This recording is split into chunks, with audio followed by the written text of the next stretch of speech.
अस्सलाम फ्रेंड्स, मैं हूं उस्मान हुसैन और आप देख रहे हैं हमारा यूट्यूब चैनल अलमक्का tech and business. So guys, आज की इस वीडियो में हम आपसे शेयर करते हैं रोजाना की बुनियाद पे क्रिप्टो मार्केट से में मौसूल होती हुई ताज़ा तरीन खबरें और साथ आपको आगाही देते हैं कि नेक्स्ट 12 वॉर में बीटीसी की मुमकिन हद तक सूरत हाल क्या होने वाली है, ताकि बिटकॉइन के स्केल को फॉलो करके हम कुछ ऐसे कॉइन में ट्रेड ले सकें जो हमें अकॉर्डिंग टू द सिचुएशन एक अच्छी पैसिव इनकम गेन करके देते हैं और हम उन कॉइन्स से भी बच सकें जिनका नाम तो बहुत ज़्यादा है, उनकी प्रमोशन बहुत ज़्यादा है, लेकिन वो हमारा सिर्फ पैसा बर्बाद करने के काम आते हैं। सो गाइस, जो इवनिंग की हमारी वीडियो आती है उसमें हम आपको उन प्रोजेक्ट के बारे में आगाही देते हैं जो काफ़ी देर से मार्केट में स्टक हैं या दोबारा से सर निकालते हैं और आपको हम एजुकेट करते हैं ताकि आप वक्त से पहले किसी भी कॉइन में एक अच्छी पैसिव इनकम गेन कर सकें। दोस्तों, दूसरी जो आज की सबसे अहम खबर है और सवाल भी है हमारे व्यूवर्स की जानिब से कि क्या टैक्स प्रपोजल मुकम्मल हो पाएगा बाइनांस, कुककॉइन, ओकेएक्स, जो अब तक की तकरीबन 60 से 70 बड़ी एक्सचेंजेस ने लूना को जो इस वक्त स्पेस दी थी काम करने के लिए और ड्यूके वॉन के उसके बाद जो अरेस्ट वारंट जारी हुए हैं, क्या इसका कोई इम्पैक्ट लूना क्लासिक की प्रपोजल और टैक्स बर्निंग का जो सिलसिला है उसके ऊपर आ सकता है? इसके ऊपर हम आपसे बात करेंगे और साथ एक न्यूज़ शेयर करेंगे जो बाइनांस की जानिब से इशू हुई है और मेरा ख्याल है कि उस न्यूज़ के बाद तमाम आपके सवालों के जवाब आपको मिल जाएंगे।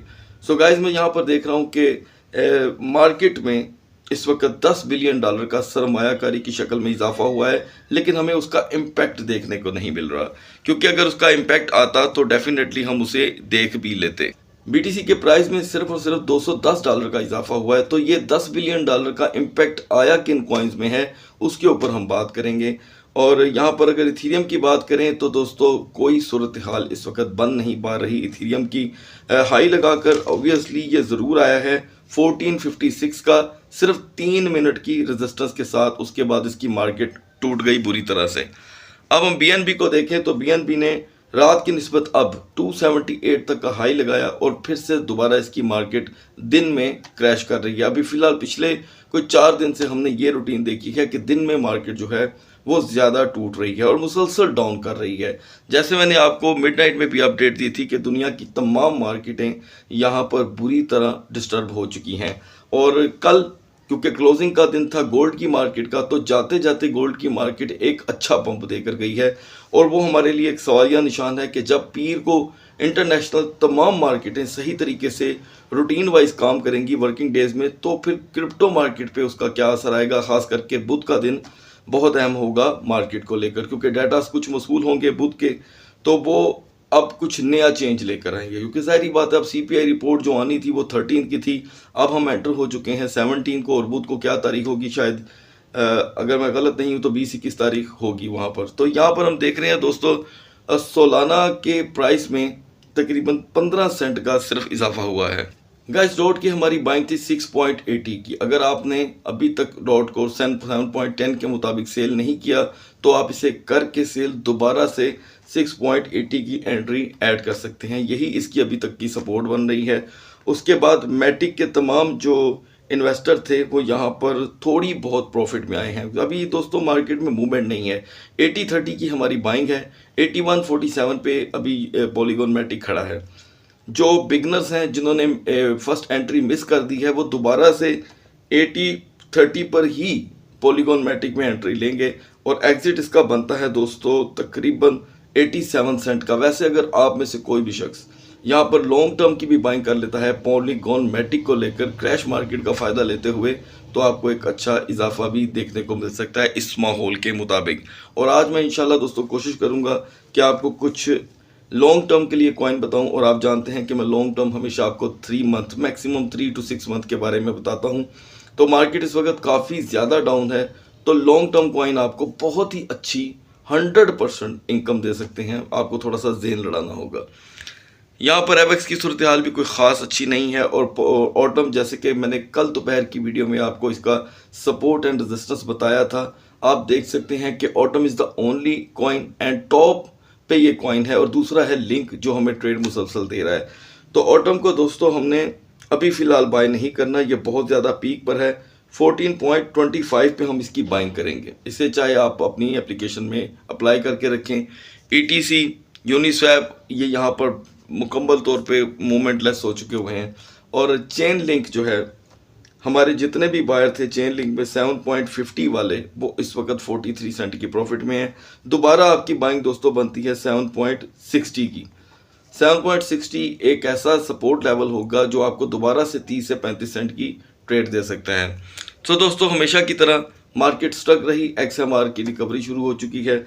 तो आप दोस्तों में से कोई भी अगर XMR में स्टक मार्केट का फ़ायदा लेना चाहता है तो आप इसे 145 पर ही बाय करेंगे, चाहे आपको थोड़ा बहुत वेट करना पड़े, तो इसमें कोई बुराई नहीं। $112 तक का BCH ने दोस्तों लो लगाया और 115 का आपको जो मैंने सिग्नल दिया था बाइंग का कल दोपहर की वीडियो में, उसके अकॉर्डिंग BCH हमें $6 की ट्रेड दे रहा है एग्जिट करने। क्योंकि हमारी इस वीडियो की जो बेस होती है दोस्तों वो 12 और की जो है वो आपकी बेसिकली टारगेट होता है, और उसी में ही आपने उसको निपटा कर क्लोज करना होता है, चाहे ट्रेड आपकी थोड़ी हो। एंड ऑफ द डे इससे क्या होता है कि आप मजीद ट्रेन होते हैं। लूनेक क्लासिक प्रपोजल की तरफ जा रहा है दोस्तों। तो यहाँ पर मैं अब बढ़ता हूँ लूनेक क्लासिक में और आपको बताता चलूँ कि बाइनांस की तरफ से जो अहम न्यूज़ आई है वो इसके ऊपर मुझे लगता है कि आप कोई ऐसा इम्पैक्ट नहीं लेके आएगी। सो गाइज, इसके ओनर को अरेस्ट करने से रिलेटेड जो खबरें मार्केट में आई थी वो इसके ऊपर ज़ीरो इम्पैक्ट लेकर आई हैं, क्योंकि मार्केट उस वक्त पंप हो रही थी, मर्ज आ रहा था। तो इसके उस वक्त तक के क्रैश करने को अब मैं समझता हूं कि हमें इथेरियम के क्रैश करने के साथ जोड़ना चाहिए, क्योंकि इथेरियम अच्छा खासा टूट चुका है after the CPI report and after the merge. उसके अंदर कोई तकरीबन $130 की कमी हुई है। तो यहाँ पर बाइनांस एक रिपोर्ट इशू कर रहा है दोस्तों कि update on the tax burn for the LUNC and the USDC Terra Classic network. उन्होंने 16 तारीख की रात को ही इसका टैक्स बर्न स्टार्ट कर दिया था।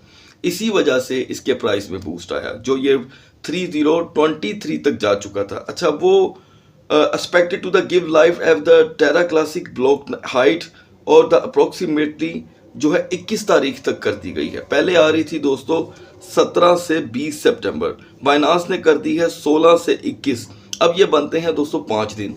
इन 5 दिन के अंदर जिन दोस्तों ने भी गलती के साथ हैवी अमाउंट में, उनके पास एक बेहतरीन मौका होगा यहाँ पे एग्जिट करने का, क्योंकि हमारे रिसर्च के मुताबिक काफ़ी दुनिया ने इसकी पंपिंग को देखते हुए 00047 00052 तक पे एंट्री ले ली है और अच्छी खासी अमाउंट में एंट्री लिया। दोस्तों आप इस वक्त अच्छे खासे लॉस में होंगे यकीनन, लेकिन हमारे पास इत्तेफाक से अभी 4 से 5 दिन मौजूद हैं। इसके दरमियान टेरा लूना जो क्लासिक है वो कुछ भी कर सकता है, एनीथिंग पॉसिबल। अब मैं ये चाहूँगा कि जिन्होंने भी अपना नुकसान कर लिया है हैवी अमाउंट में इसमें ट्रेड लेकर, वो सिर्फ एग्जिट करें, मज़ीद यहाँ पर इससे कोई तवक्को ना रखें। और जिन्होंने मज़ीद एंट्री लेना चाहते हैं उनके लिए दोस्तों मेरी ओपिनियन होगी सिर्फ $15, 15, 25 या 50 आखिरी हद होगी।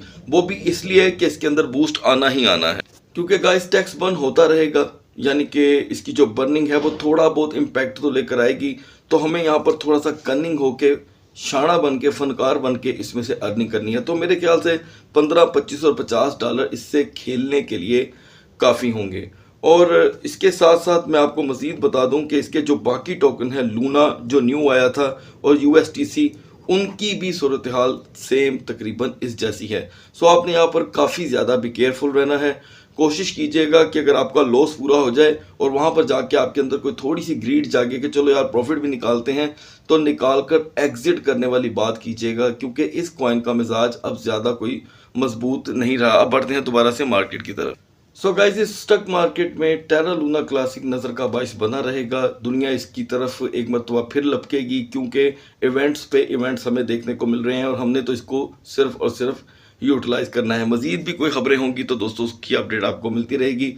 फर्दर हम देख रहे हैं यहाँ पर फिल कॉइन जो है वो अपने प्राइस से मूव नहीं कर रहा। ICP हम एग्जिट ले चुके हैं अपने प्राइस पे। अब ICP की हमारी दोबारा की अगर बाइंग बनती है गाइस, तो वो होगी इसके मौजूदा प्राइस से तकरीबन 5.90 की। 5.90 पे आपने ICP को बिल्कुल भी इग्नोर नहीं करना। फर्दर यहाँ पर अभी किसी कॉइन में मुझे कोई ख़ास मूवमेंट दिखाई नहीं दे रही। यहाँ पर मैं आपको एडवांस में सिग्नल देना चाहता हूँ QNT के। QNT कॉइन आपने दोस्तों 98 से पहले बाय नहीं करना। इसकी आप बाइंग लिमिट लगा सकते हैं। और इससे पहले कि हम आगे बढ़े, मैं आपको बताता चलूँ कि गाइस हमारा यहाँ पर काम आपको क्रिप्टो एजुकेशन प्रोवाइड करना है। We are not your financial adviser. और दोस्तों सबसे अहम बात कि क्रिप्टो की मार्केट बहुत ही ज़्यादा रिस्की मार्केट है। यहाँ पर ट्रेड करने से पहले आपके पास एक्सपीरियंस होना, मार्केट को समझना बहुत ज़्यादा ज़रूरी है। एक लालच कि ये मार्केट आपके रातों रात हालात बदल देगी, आपके पास जो भी पैसे आप अगर इसमें लगाते हैं तो आप अपनी ज़िंदगी की सबसे बड़ी और सबसे आखिरी ऐसी गलती करेंगे जिसका अजाला नहीं हो पाएगा, क्योंकि ये रिस्क की मार्केट है और मिनट में आपके पैसे जो हैं वो लिक्विड हो जाएंगे। सो यहाँ पर मार्केट को पहले समझें और फिर जानें, एजुकेशन हासिल करें हमारे साथ। यहाँ पर अगली बात करते हैं दोस्तों, CHZ में हम एक माइनर प्रॉफिट में फिर से आ चुके हैं। CHZ हमारे एनालिसिस के मुताबिक हमने बाय किया था 1880 पे। अब दोबारा इसे दोस्तों हमने बाय करना है अब जो मार्केट इसकी क्रैश करेगी, क्योंकि प्रॉफिट यहाँ पर इसकी बुक हो चुकी है। तो दोबारा इसकी बाइंग होगी 2065 पे। 2065 पे ये एक ज़बरदस्त ऑप्शन होगी बाय करने की, और उसके बाद आप एग्जिट ले सकते हैं 22 सेंट पे अगर मार्केट यहाँ पर क्रैश नहीं होती। AAVE की मिडनाइट से लेके अब तक की परफॉर्मेंस बड़ी अच्छी रही, तकरीबन इसने $2 की रिकवरी की है। दोबारा से इसका जो सपोर्ट लेवल था वो अब वहाँ पर रिमूव हो चुका है। अब दोबारा इसका जो नया सपोर्ट लेवल होगा वो गाइस है 76.80, 76.80। इसे काइंडली फॉलो कीजिएगा ताकि आप इसमें अर्न कर सकें। फर्दर डिटेल में दोस्तों अभी KCS XEC की कोई सूरत हाल नहीं है। आफ्टर 50 यहाँ पर आप देख सकते हैं कि कॉइन जो है वो इतनी कोई मूवमेंट नहीं दे रहे। नियो हमारी ट्रेड बुक कर चुका है, हमने उसको एग्जिट कर लिया था। नियो में दोबारा हमारी एंट्री दोबारा से 8.80 होगी। ये फ्रेश आपको इसकी सपोर्ट मैं बता रहा हूँ, इसे आप काइंडली फॉलो कीजिएगा। और पैनकेक स्वैप में कल रात से लेकर अब तक 21 सेंट का एक अच्छा इजाफा हुआ है। सो यहाँ पे दोस्तों बैट कॉइन की जो हमने आपको एग्जिट बताई थी 33 सेंट की, अभी तक बैट वहाँ पर आ नहीं सका, लेकिन अभी किसी भी वक्त ये 33 सेंट का हाई लगाए आप इसमें एग्जिट करने। लेकिन अगर आपने हैवी अमाउंट की इसमें बाइंग कर रखी है, प्रॉफिट में है, तो ज़्यादा वेट ना कीजिएगा, क्योंकि मार्केट इस वक्त फुल्ली जो है वो मतलब परस्त हुई है। वो सिर्फ अपना मतलब पूरा कर रही है मार्केट में, और साथ साथ हमें इसका लॉस भी हो रहा है। सेल कॉइन की हम जब बात करेंगे, यहाँ पर बैंकरप्ट होने के बावजूद, अंडर द इन्वेस्टिगेशन होने के बावजूद ये हमें ट्रेड दे रहा है मुसलसल, तो ये रिस्की कॉइन है गाइस। और अब यहाँ पर हम बात करेंगे KSM की। मुसलसल इसकी प्राइस में दोस्तों कमी हो रही है, और मुझे ऐसे लगता है कि BTC के पंप का वेट है। जैसे ही BTC पंप करेगा KSM हमारी तमाम अब तक की बाइंग जो है वो उसे रिकवर करवा देगा। लेकिन यहाँ पर मुसलसल BTC का जो है स्ट्रक रहना वो मार्केट के लिए और सभी दोस्तों के लिए एक तशवीश का बाइस बन रहा है। सो गाइज आप बढ़ते हैं BTC और इथेरियम के कैंडल चार्ट की तरफ, ताकि हम नेक्स्ट 12 और की पॉलिसी आपसे शेयर कर सकें। सो गाइज आप बात करते हैं BTC के हाई की। BTC ने लास्ट 12 घंटों में जो 20,072 तक का हाई लगाया $20,072 का, और लो रही इसकी मार्केट 19,780 की। कल रात से इसका कंपैरिजन करें दोस्तों तो इसकी सपोर्ट में 385 मतलब लगभग $400 का इजाफा हुआ है। सपोर्ट इसकी इम्प्रूव हुई है, और रेजिस्टेंस जो है वो भी किसी हद तक इम्प्रूव हुई है। मतलब कह सकते हैं आप कि करीब $240 इसकी पोजीशन बेटर है। अच्छी बात यह है कि आज के इवनिंग के सेशन से पहले BTC मेरे नज़दीक बहुत अच्छे लेवल पे आ चुका है, 19,900 यानी कि 20K के बिल्कुल पास। कल रात इसकी मार्केट जब 19,400 तक गई 19,400 पे, तो ये काफ़ी हद तक इन्वेस्टर्स का दिल जो है वो समझ लें कि मायूस कर चुकी थी। लेकिन कल से लेके अब तक इसकी 500 का जो प्लस आना और उसके बाद वहाँ पे रेजिस्ट करना, ये बहुत अच्छा साइन है। हम देखेंगे कि इसकी फुल डे में हैमरहेड बनी है फुट के अंदर, ठीक है, और हैमरहेड का फुट के अंदर बनना बहुत एक अच्छी चीज़ होती है मार्केट के लिए। और अगली हैमरहेड जो है वो दोस्तों उसी के साथ पॉइंट आउट कर रही है, और उसका जो शेडो है वो अपर साइड पे है। अब बढ़ते हैं 4 आवर की कैंडल चार्ट की तरफ कि 4 आवर परफॉर्मेंस जो है वो क्या रह रही है। 4 आवर में दोस्तों जो 4th वन कैंडल बनी है, ये देखें, इसका शेडो डाउन साइड पे ओपन नहीं है, दूसरी का भी नहीं, तीसरी का जो क्रैशिंग थी यानी कि बिरिश थी उसका भी नहीं, और चौथी का भी नहीं। इसका मतलब ये हुआ कि लास्ट 4 कैंडल्स इतनी स्ट्रॉन्ग रही हैं मार्केट में कि वो BTC को 19,850 से नीचे नहीं जाने दे रही। 19,850 is the safe zone. BTC की सेफ जोन अब कंसीडर की जाएगी 19,850। यहाँ पर मार्केट इसकी पंप नहीं होने वाली, पहले मैं आपको ये बता दूं। मार्केट इसकी पंप स्टार्ट करेगी 20,550 पे। हर सूरत ये लेवल पार करना होगा तो आल्ट कॉइन को सुख का सांस मिलेगा, तब ही आल्ट कॉइन पंप करेंगे, वरना आल्ट कॉइन कभी पंप नहीं करेंगे।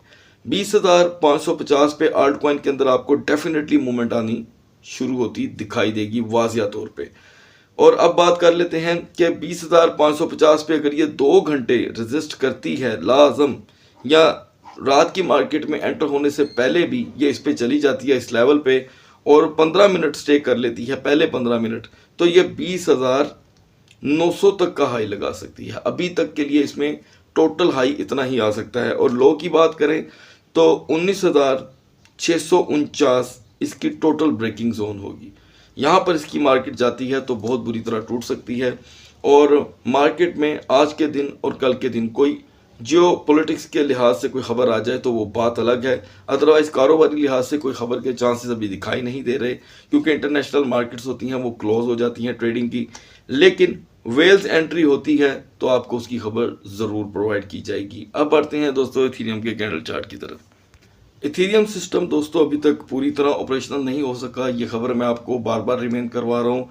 जैसे ही प्रूफ ऑफ स्टेक मुकम्मल तौर पे ट्रांजैक्शन के लिए रेडी हो जाएगा, हमें इसके अंदर लाजम थोड़ा बहुत चेंज ज़रूर दिखाई देगा। एनीवे, अभी तक ऐसी कोई खबर लेटेस्ट मौसूल नहीं हुई। अगर हम इथेरियम की पर्सनल परफॉर्मेंस की बात करें तो इसने हाई लगाया है 1456 का, और लो रहा यानी कि हाई रहा 1456 का, और लो रहा 1424 यानी कि 1424 का।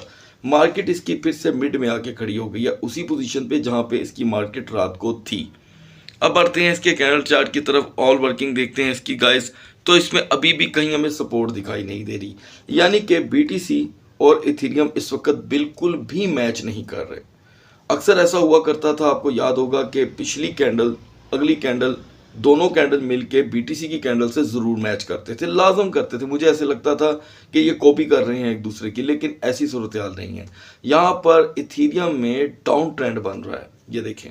अब थर्ड कैंडल जो है वो अगर यहाँ पे थोड़ी सी भी बेरिश एंगल्फिंग बन जाती है तो यहाँ पर क्रैश आ सकता है। लेकिन आपने देखा कि जैसे मैंने इसकी टिप पर उंगली रखी तो साथ ही उसका कलर बदल गया, तो अभी मार्केट चेंज कर सकती है। अब बढ़ते हैं 4 आवर की कैंडल चार्ट की तरफ। 4 आवर कैंडल चार्ट दोस्तों आपके सामने ओपन है। ये वीडियो मैं फिर से रिमेन करवा दूं कि 12 घंटों की ट्रेड करने वाले दोस्तों के लिए बहुत ही अहम है। It's not for long term. हाँ, होता है कभी मैं आपको इसके दरमियान लॉन्ग टर्म एक आधे कॉइन बता देता हूँ, लेकिन लॉन्ग टर्म के लिए, स्पेशल टर्म्स के लिए मैं अलहदा वीडियो हमेशा प्रोवाइड करता हूँ ताकि आपको उसका मकसद समझ आ सके। यहाँ पर दोस्तों 4 कैंडल्स, चारों जो हैं वो डिफरेंट हैं। यहाँ पर पहले तो मैं ये बता दूँ कि 2 हैमरहेड विद अपर शेडो बनी, जिसकी वजह से इथेरियम की मार्केट जो है 1456 1456 का हाई लगाने में कामयाब हो गई। उसके बाद बिरिश एंगल्फिंग बनी, लेकिन शेडो बहुत कम था और पूरी देर मार्केट वहां पे खड़ी रही। उसके प्राइस दोनों साइड से ज्यादा ओपन नहीं हो सके। अब जो नया डॉट बन रहा है वो क्रैश का है। अब मेन इम्पैक्ट मार्केट में इस वक्त इथेरियम की वजह से ही आ सकता है, और इन्वेस्टमेंट इस वक्त इथेरियम की बड़ी लो हो गई है। कल से लेके आज तक इथेरियम का जो वॉल्यूम है वो हैरत अंगेज तौर पे गिरा है, बहुत ज़्यादा गिर रहा है। तो यहाँ पर इथेरियम की जो नेक्स्ट कैंडल है उसके अकॉर्डिंग मुझे ऐसे लगता है कि ये लेवल इसके लिए क्रॉस करना बहुत बड़ा मसला बन गया है। इथेरियम की मार्केट शाम ट्रेडिंग सेशन, जो सेकंड ट्रेडिंग सेशन है स्टार्ट होने से पहले, अगर यहाँ पर मूव नहीं करती तो इसकी मार्केट हमें 1350 का मुंह लाजम दिखाएगी, याद रखिएगा। क्योंकि ये क्रैश करती है तो उसको लेवल को क्रॉस करने के लिए इतनी दूर तो ये खड़ी नहीं है कि 1490 पे हो और हम कहें जी कि नहीं $90 का, ये $33 का क्रैश होना कोई बड़ी बात नहीं है। पोजीशन इसकी पहले स्किप हो रही है, और आखिरी वीकर जोन है इसकी दोस्तों 1419। 1419 पे अभी इसकी मार्केट आती है तो ये डेफिनेटली क्रैश करेगा, ठीक है। और एकदम से इनोवेशन जोन भी ऑन होने के चांसेस हैं यहाँ पे मार्केट में 30%। दूसरी चीज आप बात करते हैं पंप के लिए। पंप के लिए इथेरियम का लाजम 1475 पे अब के एनालिसिस में, ये जो अब मैं आपके इसकी जो वॉल्यूम क्योंकि कम हुआ है तो सूरत हाल भी बदल रही है। याद रखिएगा लेवल्स हर मार्केट में बदलते हैं, एक जैसे नहीं होते, क्योंकि वॉल्यूम देखकर बात की जाती है। तो यहाँ पर 1475 पे 2 घंटे की रेजिस्टेंस बहुत अहम होगी। और 2 घंटे मैंने इसलिए कर दी हैं इन दिनों कि मार्केट का कोई एतबार नहीं, हमें वेट करना पड़ता है। लेकिन जब मार्केट तेज़ होती है यही 2 घंटे हम 30 मिनट में कन्वर्ट कर देते हैं, टाइमिंग चेंज होती रहती है। अब यहाँ पर दोनों चीज़ें आपने फॉलो करनी है सेकंड सेशन से पहले। और जो कॉइन आपको यहाँ पर ट्रेड दे सकेंगे अच्छे तरीके से एथीरियम की ब्लॉकचेन के साथ, वो दोस्तों होगा LTC, महंगा कॉइन है लेकिन ट्रेड दे रहा है $2 की, ETC और इसके साथ लिंक। ये 3 कॉइन आप इसके साथ अटैच करके एक अच्छी ट्रेड ले सकते हैं, चाहे तो लोअर लेवल में भी बाइंग कर सकते हैं। और अभी इथीरियम को आज का दिन देख लेते हैं। हम आपको जो लेवल्स बता चुके हैं उनके मुताबिक आपने ट्रेड करनी है। बहुत हमारे व्यूअर्स हैं जो चाहते हैं कि हम इसे लॉन्ग टर्म के लिए बाय करें। सो गाइस, लॉन्ग टर्म के लिए कब बाय करना है उसके लिए भी हम आपको स्पेशल अपडेट देंगे। अगली वीडियो तक अल्लाह हाफिज़।